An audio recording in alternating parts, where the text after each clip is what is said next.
Good morning, everybody, or afternoon, wherever you happen to be watching this. So this is the lecture on psychological health. So as you know, I am currently out of the country, so this is how we're going to go ahead and do the remaining lectures. So you'll have access to my audio recordings as well as the actual PowerPoints. Something I just want to point out here is that normally a lecture like this would probably take us the full 2-hour period that we would have in class, and some of the longer lectures, as you've seen earlier in the semester in person, took us as long as 2 or 3 class periods to get through. But since I don't have you here to interact with me and ask questions and to give caveats and so forth, something like this will probably take considerably less time. So let's just go ahead and jump in and talk about what it is we're going to be learning today and what it is you need to know in terms of what will be on the final examination. So we're going to talk about type A behavior patterns. Type A behavior are the individuals in your lives. I'm sure you all know these individuals. They have to have things a certain way, otherwise they get very, very upset. They like to be very rigid in terms of scheduling events and so on and so forth. So we're going to talk about that. We'll talk about the impact of type A behavior in terms of stress and physical health. We'll also associate that with cortisol levels. We'll talk a little bit more about the association between our psychological and our physical health, because we know that basically when we have poor psychological health, that can manifest itself in a psychosomatic manner. So in other words, psychological health can manifest itself in terms of our physical health as well. We're going to talk briefly about what intelligence is, some basic tests for measuring intelligence. We'll go through that fairly quickly.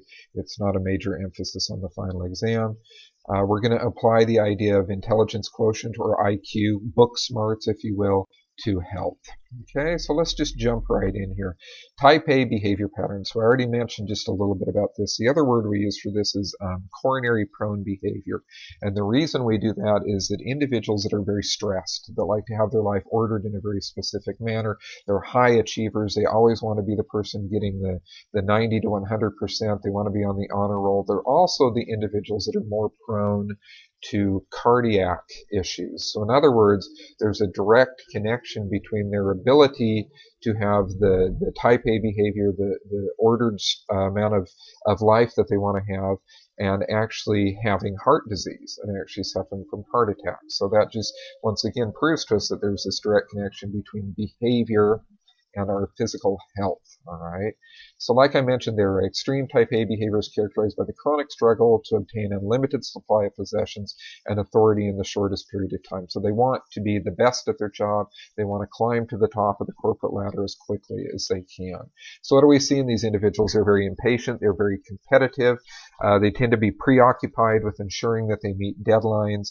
And they're highly motivated by and involved with their job. So in other words, a lot of their identification of who they are in this life has to do with the fact that I'm a dentist, I'm a physician, I'm a lawyer, I'm a politician, and that is where they derive a lot of their pleasure from. Okay, so it's not surprising, since their identity is highly wrapped up in that identification of their job, that they don't find a lot of opportunities to relax and release their stress outside of work with family, friends, extracurricular activities. And that, once again, leads into that idea of this type A behavior pattern, leading to being coronary prone. Okay. We already talked about that, oftentimes closely associated with their job and the power that's associated with it as well. Okay. Now, this is not to say that type A behavior is not good. All right. We tend to find that people with type A behavior patterns are very high achievers. They tend to do very well in terms of their life and their economic status and so on and so forth. The problem comes in that they simply don't understand how to handle the stress that comes with their job. In many ways, they consider themselves surrounded by idiots who are incompetent, and so they don't like to interact with those individuals, and so they're very volatile. They become angry at almost anything. So in other words, the more volatile they are in terms of handling their stress, the greater risk for their cardiovascular disease. Okay. In fact, you see their type A behavior pattern has 2 times the increased risk for CVD, that's cardiovascular disease, even when we control for other variables like cigarette smoking, diet, exercise, so on and so forth. Okay.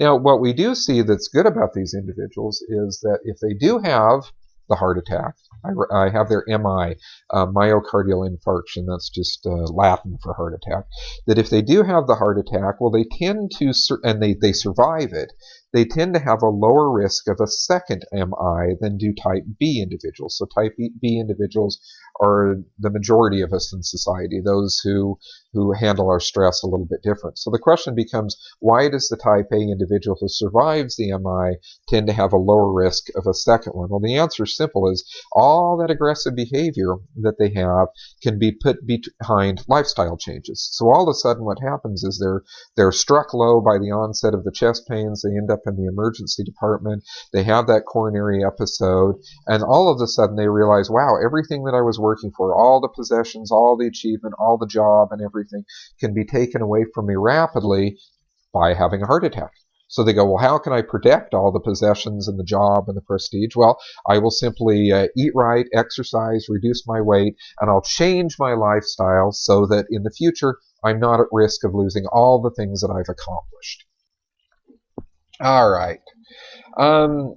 In terms of this connection between psychological and physical health, we have a Harvard study. It's a cohort study, and if you remember, we talked about cohort versus case control studies earlier in the semester. Cohort tend to be prospective. They look forward in time, and they're really good at determining the etiology of disease. Okay, so what they did is they took a group of Harvard sophomores, and they followed them for 40 years, which is a hallmark of a cohort study, is that they follow a group of people for a long period of time to try to determine whether or not disease exists in that population based upon certain risk factors. Here, the risk factor being that obviously if these are individuals that were enrolled at Harvard, they tended to be at the top of their class. So we were assuming they were type A individuals. And so you can see there we've got two cohorts. We've got 1942 was followed to 1982, and 1944 was followed to 1988. And what did they find? Well, they found that there was a definite connection between their psychological or their mental health and their physical health, with those individuals that were more type A pattern individuals tending to have poorer physical health at the end of the 40-year period of time. Okay. The big take-home message that we got from this cohort study was that mentally healthy individuals don't see a deterioration in their physical health as quickly as those who have poor mental health. All right. What are some of the issues that we see in terms of poor mental health with these individuals? We see like chronic anxiety. So in other words, they constantly worry. We talked briefly in one of the previous lectures about generalized anxiety disorder. Remember, it's the type of anxiety where you just can't quite put your finger on what the cause of it is, but you still are anxious constantly. Okay. Depression, we've talked a little bit about that. And then we also have emotional maladjustment. All right. Emotional maladjustment is basically when there's a big change in your life, a divorce, a marriage, a new job, a new educational experience. And rather than adjusting well to the new experience, they let the anxiety of the change overwhelm them. Okay. Any of those type of things can be associated with a negative health outcome later in life. Okay. Then we have these two psychological researchers, Holmes and Ray. And since we love to quantify things in the sciences, we love to put numbers with them, what Holmes and Ray came up with was they basically developed a scale to rank stressful life events. Okay? And the idea being that the higher up the scale you went, the more stressful the life event, and hence the more likely it was to result in some type of negative physical outcome. Okay, so in other words, what they did is they ranked all of these life events, and what they found was that the death of a spouse is probably the most stressful event on a scale. Now, it doesn't have to just be a spouse. It can be, a long-term individual that you've been involved in a relationship with, okay? But the interesting thing is that they also ranked what would be considered non-negative events. All right, but these were still events that were considered stressful. So they ranked things like marriage, okay?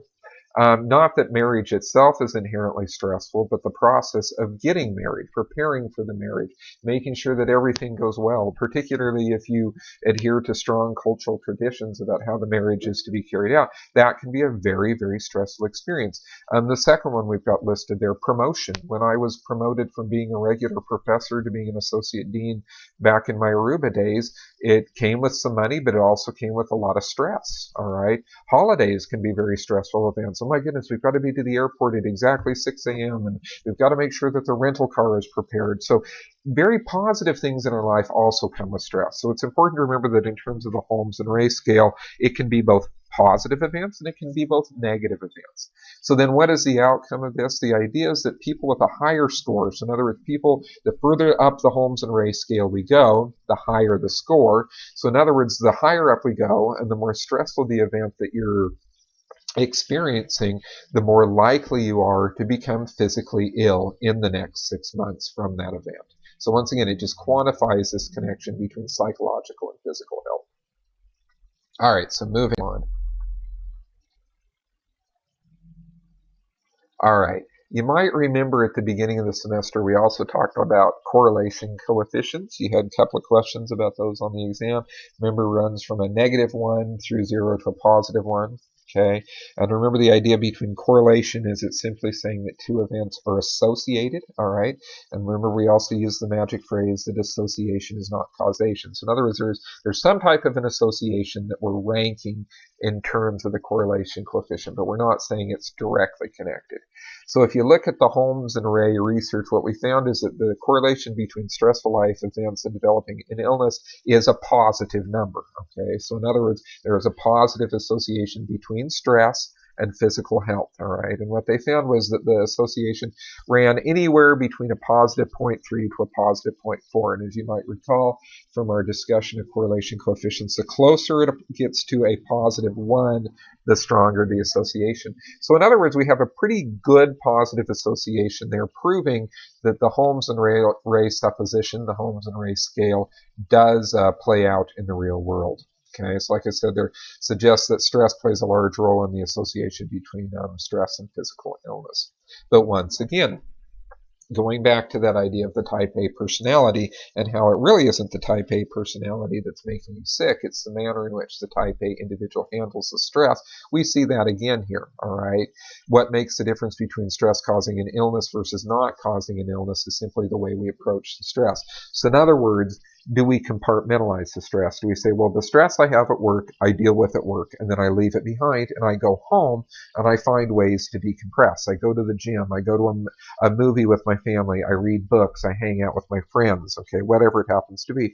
If we have some type of a healthy means by which we can decompress and leave that stress behind, then the correlation coefficient number is going to shrink closer down towards a 0. In other words, we're successfully managing the stress. Now, if we're so consumed with our job that we have no friends, we have no wife or husband, girlfriend, boyfriend, we never go out and hang out with people, and we have absolutely no way of spending our leisure hours other than worrying about work, worrying about school, etc., etc., etc., then we're not positively handling that stress, and we'll see that there's an increase in the correlation coefficient on the Holmes and Ray scale. In other words, it's going to more closely approximate that +3 to +4 range there, and thus is going to more likely suggest some type of future negative health event that we can associate with the stress in our lives. Okay. We also have, in relation to all this, what we call the Hardy's personality types. In other words, the Hardy's personality type suggests that those who handle stress best have what? All right, they have a clear set of values in their life. So in other words, I'm not saying they have to be religious values, but that would be one example. They look at life through a certain lens that allows them to have perspective. All right, that could be religion, could be some type of philosophy that the individual has, okay? And that these individuals also have goals, but they're not overwhelmed by their goals. So in other words, their only goal isn't, I will be, the CEO of a Fortune 500 corporation by the time I'm 40 and have $2 million in the bank. No, these are achievable goals, and they're also goals that come from different areas in their life. So in other words, they're well-rounded goals, okay? You notice the third one there is capability to meet stressful demands. All right, so in other words, we all have stress in our life, but do we have a social support system? Do we have friends? Do we have people that we can turn to help us manage that stress? The next one there is a belief that life has meaning. All right, and finally, a feeling that you have control over your own fate. Well, that's one of the biggest problems that we see a lot of times with individuals in terms of stress, and this applies to you as students as well, is that you don't feel like you have control. All right, so in other words, the individual that's not studying for their exams or preparing for a big work assignment or so on and so forth, they're not exercising control, and hence they have greater levels of stress in their lives. All right, moving on. We've talked quite a bit about this already, this idea of social support, and what role does social support play in terms of us being able to successfully manage our stress and hence maintain both our psychological health and our physical health. You'll notice it says perception of support is more important than actual support. So in other words, really it's the idea of, do you believe that there's a group of people out there, your friends, maybe people that you hang out with, family, whatever, that you believe that if you went to them with your psychological stress, you went to them with the idea of, man, I've had the worst semester of my life, I didn't do as well on my exams, et cetera, et cetera, et cetera, that these individuals would actually provide you with support.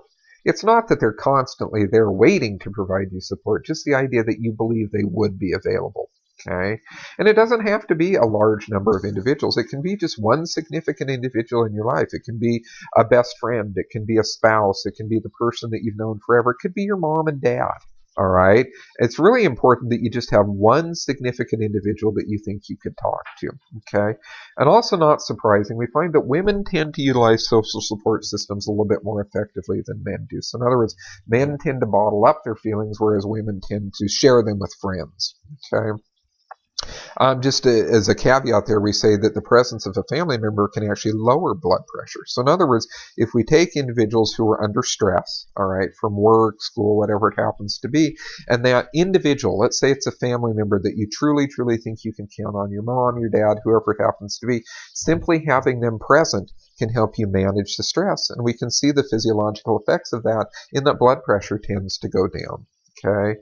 We also know, just once again as a caveat to kind of bring this connection between psychological and physical health back around, we know that when we take widows and widowers, so in other words, males and females that have lost a husband and wife, a long-term partner, that's a period of significant stress in those individuals' lives because they probably spent a significant time together and have come to rely on each other. So that individual dies, their level of stress goes up, and we see that the rates of myocardial infarcts or heart attacks in the populations of widows and widowers is significantly higher in the general population in that immediate year following the death of the individual. Once again, tying that connection between psychological and physical health back together there. All right, so what we've mentioned the physiological response a couple of times here. Let's just talk about what it is. We have a hormone called cortisol. When I mention cortisol, I mean, we're not going to go into the endocrinology of this much, but the idea is I want you to think of cortisol as the stress hormone.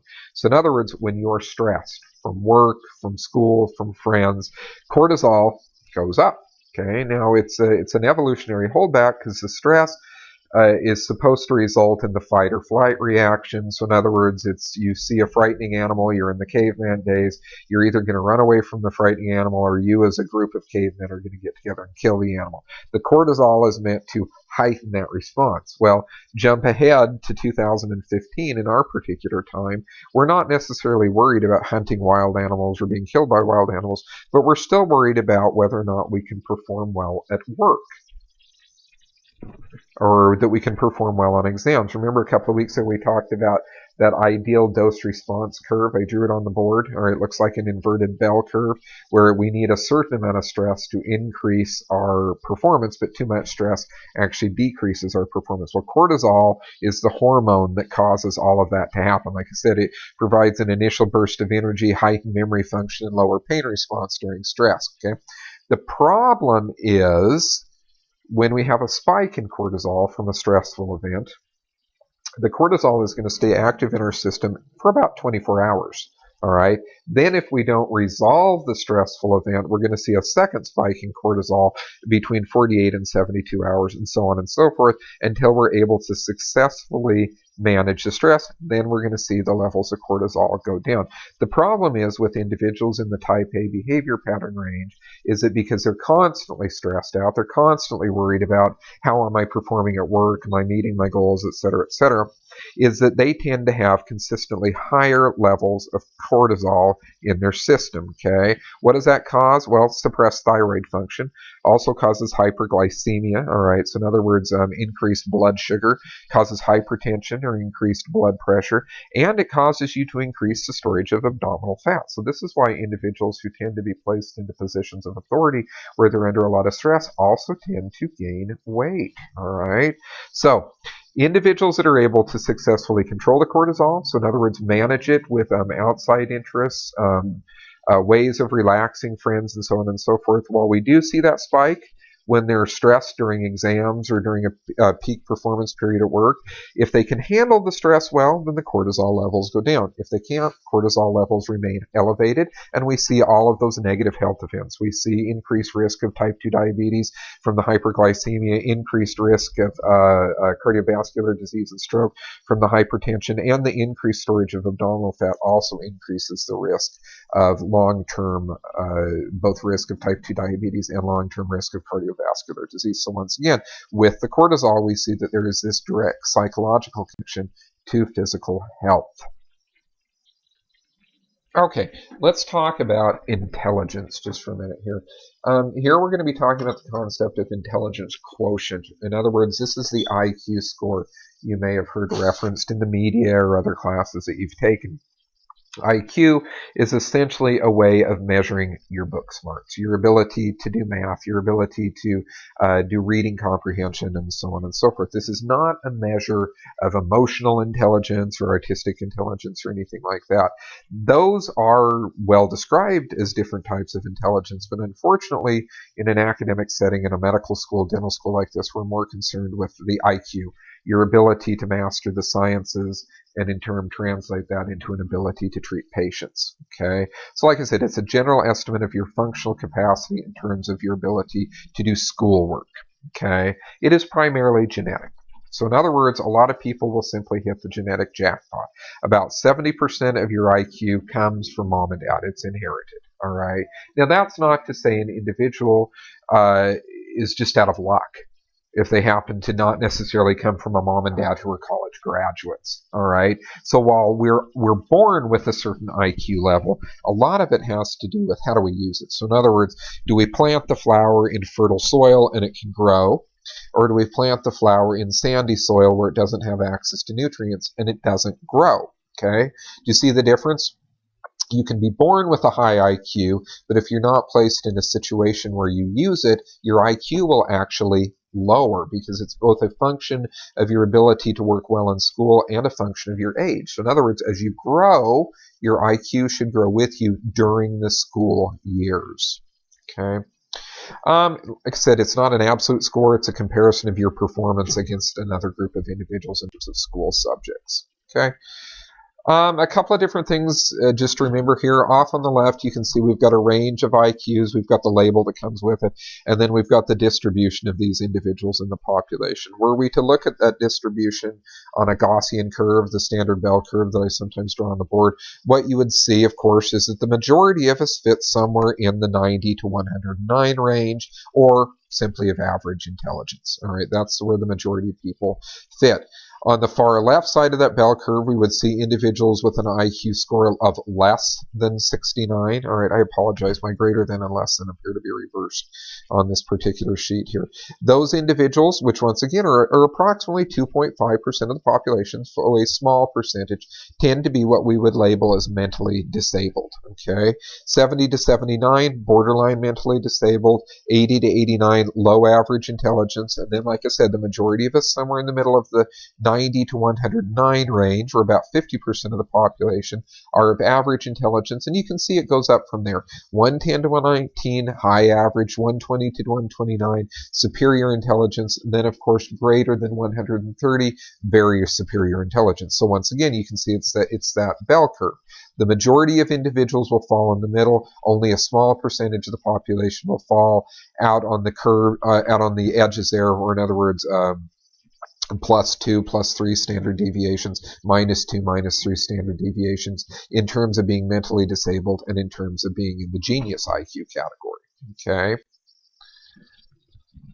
All right, we mentioned this already. IQ is highly correlated with education. It's an excellent predictor of academic performance. Okay, not necessarily an excellent predictor of your ability to get along with others, perceive emotions, be an artist, be a good reader, things like those. Oh, excuse me, it would be a good indicator of being a good reader, though. Okay. We know that mental illness is distributed across all ranges of IQ. So in other words, schizophrenia, generalized anxiety disorders, things along those personality disorders, those things are equally found in individuals with high IQs as well as individuals with low IQs. So in other words, there's no association between a low IQ and mental illness. Okay. There's also not really a connection between IQ and suicide risk. For many years, we taught people that kids who were high performers, who had high IQs, also had increased risk of suicide, but there's really no indication of that when we look at large-scale epidemiological studies. We do want to mention, though, autistic kids, and towards the end of the semester, we'll have a discussion about some of the mental disabilities people can suffer, and autism is one of them. Autistic kids have difficulty with language. All right, we actually refer to it as autism spectrum disorder.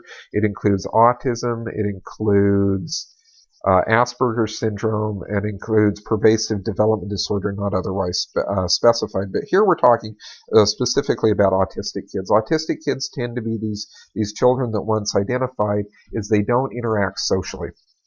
So in other words, if I were to bring in a 3-year-old, if I were to bring in my 3-year-old to the classroom, my 3-year-old is a normal child. He wants hugs, he wants kisses, he wants to be read to, he wants to interact with me both psychologically as well as physically, and that's what a child wants to do, not an autistic child. An autistic kid doesn't want the physical interaction, doesn't need the physical interaction. They tend to sit off by themselves in a corner. A lot of parents of autistic kids will describe their child as simply existing in a world all to themselves. The other thing with the autistic child is they tend to have language delay. So in other words, they will have difficulty developing the ability to interact with language. Some will never develop language abilities, but they also tend to have very low IQ. About 80% of them tend to have less than 70, which would put them into the mentally retarded category. Okay. Also, in terms of this idea of intelligence, 2 different types of intelligence I want you to know. There's what we call crystalline intelligence, and then there's what we call fluid intelligence. Crystalline intelligence refers to a body of knowledge. So in other words, you're here learning oral pathology, medical microbiology, behavioral medicine, the basic sciences, and all these other classes that you're going to try to master throughout your dental education. That's crystalline intelligence. It's a body of knowledge and it's a body of skills. So in other words, how do you hold the various dental instruments that you are being taught? Okay. Crystalline intelligence does not decline with age. It's pretty solid. All right. So in other words, as long as it's something that you've learned and that you're using throughout your 40-year career as a dentist, when you're 75, 80 years old, you should still remember that to a great extent. However, what does change with age is what we call fluid intelligence, our ability to reason rapidly. That is going to decline. So in other words, if I take somebody who's 80 years old and I ask them to calculate a complex chemical formula, and they've been a chemist their whole career, they will still be able to calculate the chemical formula. It's just going to take them longer to do it. All right. A couple of things with age: our verbal ability holds up best. So in other words, as we grow older, our ability to communicate, use the type of language, the type of vocabulary that we've used will continue to work, but our motor tests will also decline. So in other words, this is why they take driver's licenses away from old people. They see the car in front of them braking, but they just can't quite get their foot on the brake quick enough to stop themselves rear-ending that car.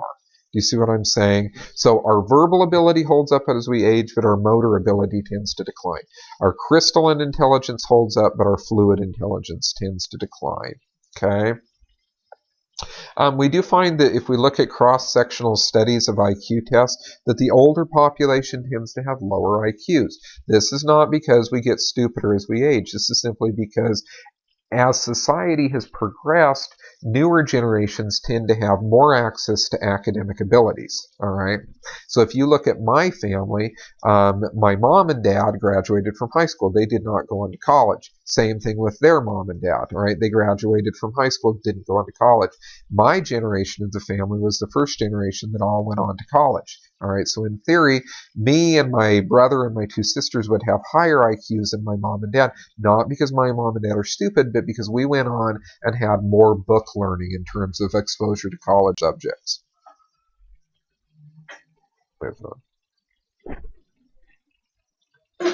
I did just think of one more example of this idea of IQ and book learning, if you want to call it that, and schooling. My wife's grandfather had an 8th grade education, but died a multimillionaire.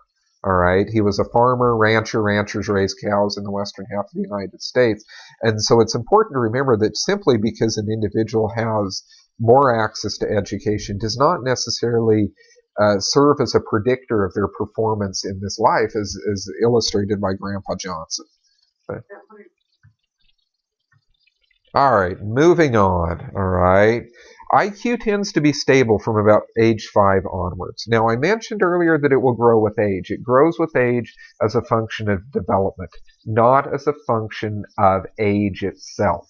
So as development progresses, access to education progresses, IQ in theory will increase. But I mentioned that it's stable from 5 onwards just to re-illustrate this concept of the environment is so important. So in other words, what do we harp on? We harp on the fact that we need to read to kids. We need to make sure that children learn their shapes and their colors, and that they learn fine motor skills and gross motor skills and all of these things very early on, because this is a very critical pattern, a very critical period of development that these kids need to have set by about age 5 onwards. So in other words, if we take kids and we put them in a positive environment where they're having a lot of books read to them, they're interacting with parents and siblings and being treated almost like little adults, these kids tend to have better verbal ability and they tend to have higher IQ later on in life. Now, I want to mention something really quick here, and it's not necessarily applicable to Fiji as it is to a place like the United States, but IQ tests are incredibly culturally biased. All right, they tend to ask words, and they deal with situations that would be found among individuals who are already living on the upper rungs of the socioeconomic ladder. So in other words, it tends to reinforce certain things. So if you take me, for instance, that comes from a family where I was encouraged to go on to college, and I was raised around adults, and I had a very high verbal reasoning skill very early on, I would do better on an IQ test than if you took somebody who came from a background where they were Mexicans who only recently immigrated to the United States, where English was a second language. So they're culturally biased. They're meant to show good performance from individuals who are already doing well within the system. All right, a couple of different types of IQ tests here. We have the Wechsler adult IQ test used for ages 17 plus, the Wechsler child IQ ages 6 to 17, Wechsler preschool ages 4 to 6, and we had what was the Stanford Binet was actually the first IQ test used in roughly 1905, and it was the standard for a very, very long time, but it was found to not always be particularly accurate. Today we tend to use it only for the very, very intelligent or the very, very dumb. So in other words, the individuals that fit on the two extremes of our bell curve in looking at IQ. The rest of us, if we were to take an IQ test, would use one of the variants of the Wechsler IQ test. All right, so that concludes the actual lecture material. Now you'll notice, as always at the end of my lectures, we have these PBLs, the problem-based learning. This one is called the Pretzel, deals with a kid named Victor, and it illustrates a lot of these issues that we've been talking about. Victor is mentally deficient. He is what we would classify as mentally retarded, and it talks a little bit about the environment in which he is raised, right, and the impact that this has on his development across the lifespan. So if you want to, go ahead and read through that. It's interesting. As always with the PBLs, you won't be tested on those. Okay, so let's just jump ahead here really quick. So what have we talked about today? Well, we've talked about type A behavior patterns and how those are associated with an increased risk of cardiovascular disease, hence referring to them as coronary-prone behaviors. Talked about how type A behavior is associated with increased risk of dying from that, and how it's really not necessarily the type A behavior itself, it's whether or not they can successfully deal with the anxiety that comes from having the type A. We talked about how good physical health is strongly associated with good mental health, and conversely, good mental health tends to be associated with poor physical health, and is also a good predictor. So in other words, if you're happy, if you're healthy early in life, it tends to be a good predictor of your physical health later in life. Also talked about how negative or stressful experiences can have an impact on health as well. We talked a little bit about how do we successfully cope with stress, such as having a support system in place. Are you a highly religious person? Highly religious people tend to handle stress as well.